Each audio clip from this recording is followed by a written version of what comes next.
అయ్యగారి వందనాలు. ఈరోజు మనము ఖర్జూరపు మట్టల గురించి నేర్చుకుందాం. ఫస్ట్ పాయింట్, మట్టల ఆదివారం. యేసుక్రీస్తు యెరూషలేములోకి ప్రవేశించినప్పుడు ప్రజలు ఖర్జూరపు మట్టలు పట్టుకొని హోసన్నా అంటూ స్వాగతం పలికిన సంఘటనకు గుర్తుగా ఈస్టర్కు ముందు వచ్చే ఆదివారం వీటిని చర్చిల్లో ఉపయోగిస్తారు.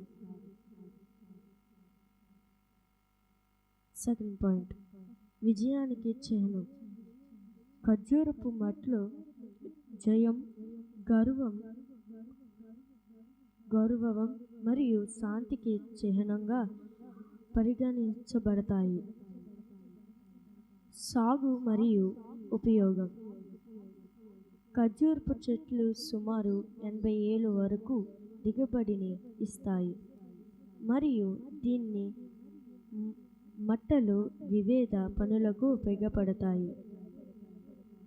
ఫోర్త్ పాయింట్, సాంస్కృతిక ప్రాముఖ్యత.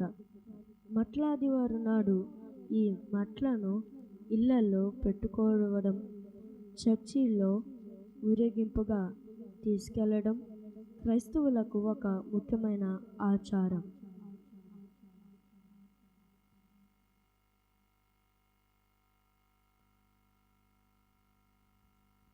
ఖర్జూరపు మట్టలు దేనికి ఉపయోగపడతాయి? ఫస్ట్ పాయింట్, ప్రధానంగా గృహాలంకరణ, సంప్రదాయ కార్యక్రమాలు మరియు హస్తకళలు తయారీకి ఉపయోగిస్తారు. వీటితో బుట్టలు, చేపలు, విసనకర్రలు మరియు గోడలకు అలంకరణ వస్తువులు తయారు చేస్తారు.